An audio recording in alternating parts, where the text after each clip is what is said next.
The track isn't like the road. On the road, you might go out for a spin. No plan, no structure, you just ride.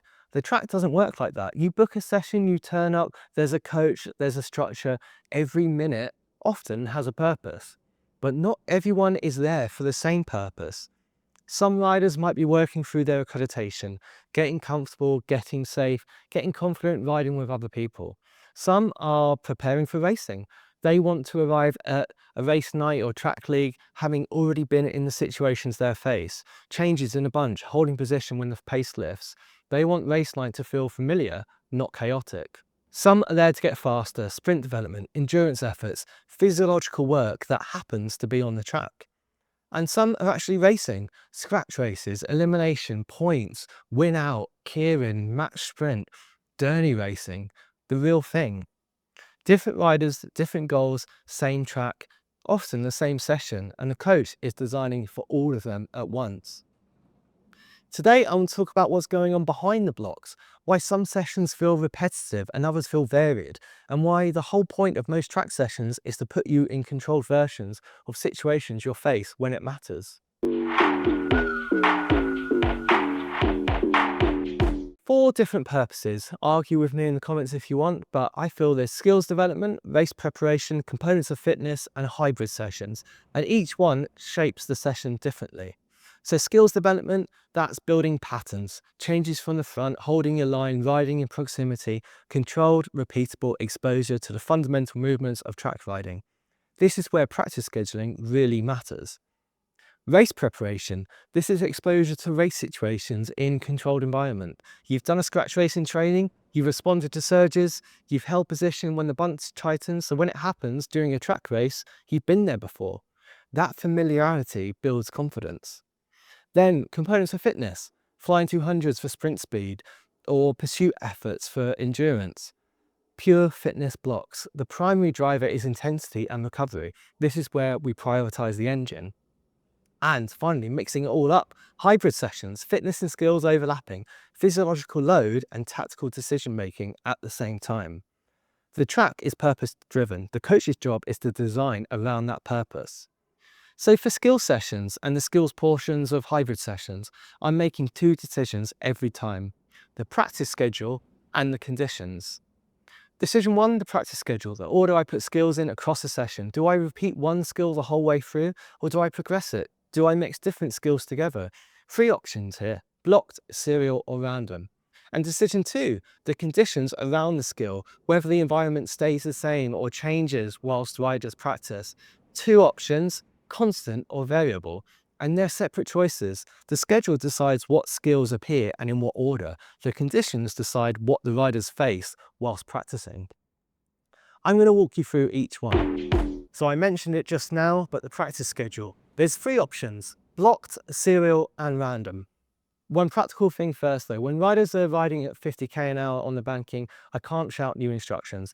So every block is communicated in advance. Riders know what they're doing before they roll out. The structure is set up, it's not improvised. Okay, blocked. This is one skill repeated, whether that's one block or the whole session. A whole session of changes from the front on turn one, every block, same drill. Pure repetition, clean, predictable. Riders get in a lot of reps and they feel improvement happening. If you think of each block as a letter, blocked practice looks like this: A, A, A, A. Now serial practice, a planned progression, one skill, but the demands escalates in a predictable sequence, so riders know what's coming. This works at two levels. Across a whole session, the same skill progressing through different demands, block by block. Block one could be changes from the front on turn one, predictable, everyone knows when. The second block could be changes on the whistle. Now you're reacting to me, the coach. Block three could be changes on the fence. It's the same change, but a different line and a different demand. And block four could be changes from the front when you like. You, as the rider, decides.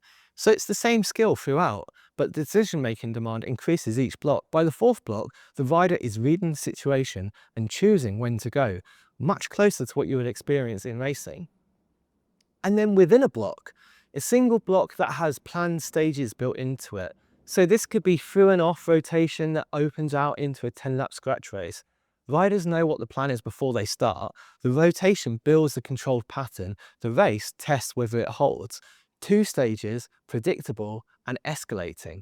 And both are serial. Predictable progression, escalating demand, the rider always knows what's coming next. And then finally, random. This is different skills across the different blocks of the track. Varied selection rather than building one skill through a progression. Block 1 could be, changes from the front. Block 2 might be stacking. Block 3 could be through and off. Block 4, a elimination race. The session covers different skills rather than progressing one skill through different demands. Now on the track, random doesn't mean uncontrolled. It means planned variety with clear rules so speed lines and proximity stay safe. To go over that with those letters, blocked is same skill repeated A, A, A, A. Serial, same skill progressing A1, A2, A3, A4. And random is different skills A, B, C, D. So there's 3 ways to schedule a session, and the research says they produce different outcomes. First though, an important distinction I feel needs to be made: performance versus learning. They sound like the same thing, but in motor learning research, they're measured separately and they don't always move in the same direction. Performance is how well you execute the skill today, this session in this drill. Learning is the relatively permanent change that shows up later, next week, under pressure, during a track race. Researchers test learning in 2 ways, via retention and transfer. So retention means, can you repeat the skill later in the same context? And transfer, can you apply that skill in a new context? Racing is a transfer. A rider can look smooth doing changes on turn 1 every block of a Monday night SQT. The question is whether they can change cleanly in a scratch race on Tuesday league night with the pace lifting and elbows against elbows and nobody telling them when to go. This connects to something called representative learning design. If practice doesn't preserve the key demands of competition, speed, proximity, line choice, decision timing, then the skills you'll build in training won't show up when you race. The contextual interference effect from Shea and Morgan 1979, they took 2 groups. One practiced skills in a blocked format, repeat the same skill before moving on. The other practiced the same skills in a mixed format, so that's switching between skills throughout. Then they tested both groups later. This was replicated across badminton, basketball, volleyball, tennis, so many sports. Short term, the blocked group outperformed. They looked better on the day. But on retention and transfer tests, so could they do it again later? Could they do it in a new situation? The mixed group came out on top. Better retention, better transfer to new situations. So what actually is contextual interference? It's not fatigue, it's the planning and replanning demands created when conditions change. Your brain abandons the previous motor plan and builds a new one. That switching is the interference, and that's what drives deeper learning. But it depends on the rider. For novices, too much interference can overwhelm them. That's why coaches start with blocked practice and progress towards serial and random as competence improves. So there's 2 theories for why this works: the reconstruction hypothesis and the elaboration hypothesis, and both make sense on the track. So the reconstruction hypothesis: when conditions change, you partially forget the motor plan from the previous block. Every time you come back to the skill, your brain rebuilds it.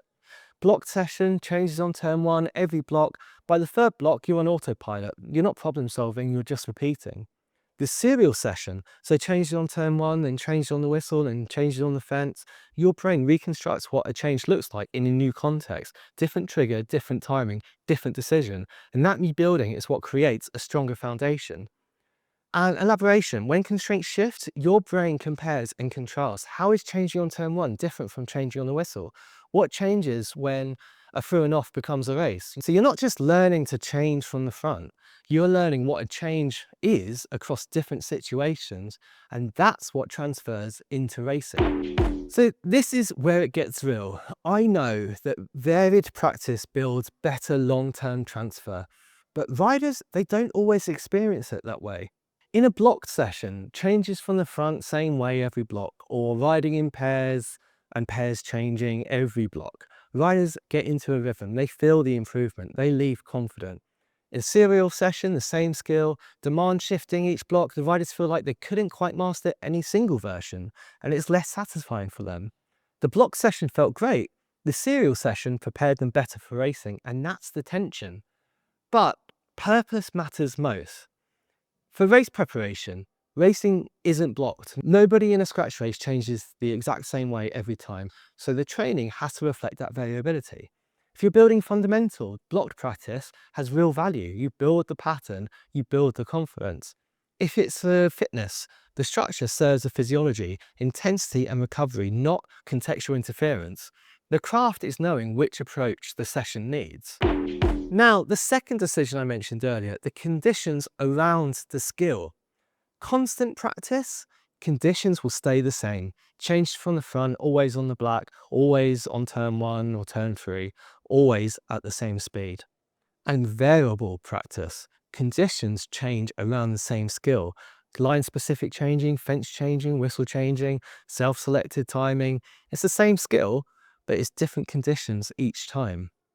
On race night, you never change the same way twice. The speed is different, the bunch is different, timing is different. If you've only ever practiced one version, the skill doesn't transfer when you're under pressure. Variable practice builds that adaptability, and adaptability is what makes the difference between a rider who can perform a drill in a session and a rider who can actually race. So this ties into ecological dynamics. A coach isn't just someone giving commands. A coach is designing the practice environment. Skill emerges from what's called perception-action coupling. The rider perceives information, a gap closing, a wheel shifting, and acts upon it. Those two things aren't separate. Perception and action are linked. The coach will manipulate the constraints so the right opportunities for action, which are known as affordances, show up repeatedly. You don't tell the rider what to do, you set it up so the environment does the teaching. So one session I do with the kids I coach is blockade. They love this. One rider has to move to the front and everyone else prevents it through their positioning. So no contact, no braking.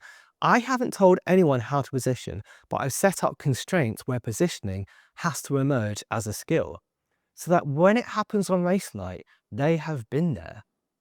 And that's what most of these track drills are, controlled exposure to race situations. The schedule tells me how to structure them, conditions tell me how to vary them. The purpose is always the same. When you get to the race, it should feel familiar. So that shapes how I work with riders at every level. So novice riders will get blocked, constant sessions, same skill, same conditions, build patterns and build that confidence.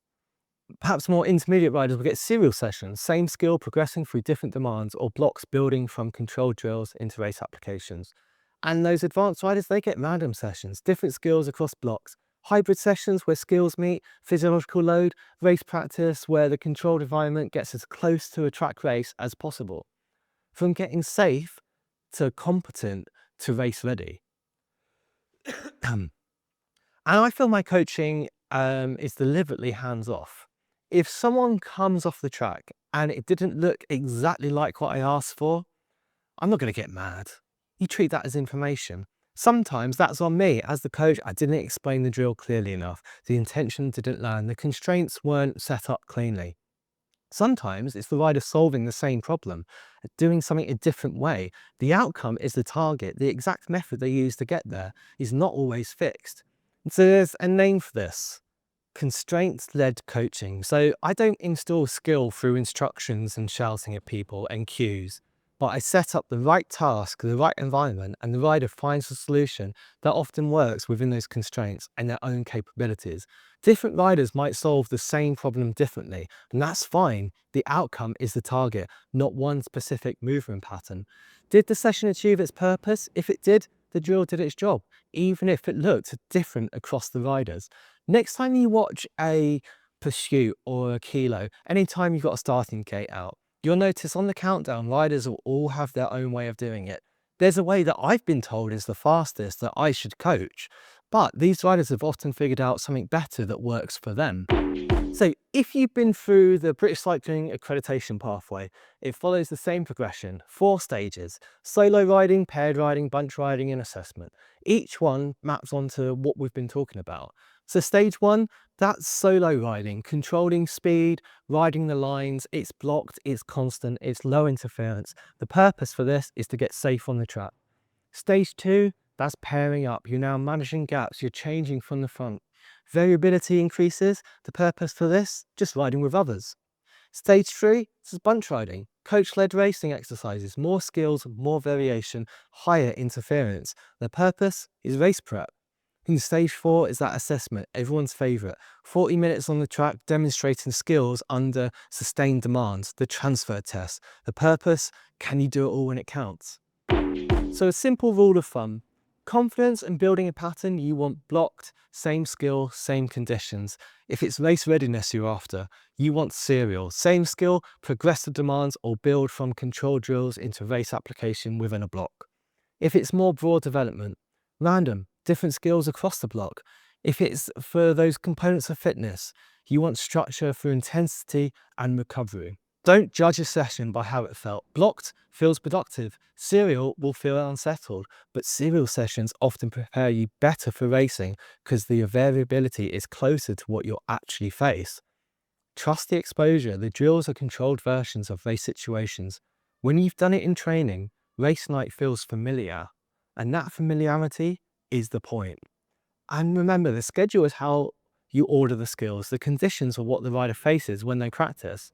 Two separate decisions and both shape the session. The track is purpose-driven. Every session means something. The strongest rider doesn't always win. Riders who can adapt under changing pace and density are more likely to convert their fitness into results because they've done it in training under a coach who designed the session around exactly this moment.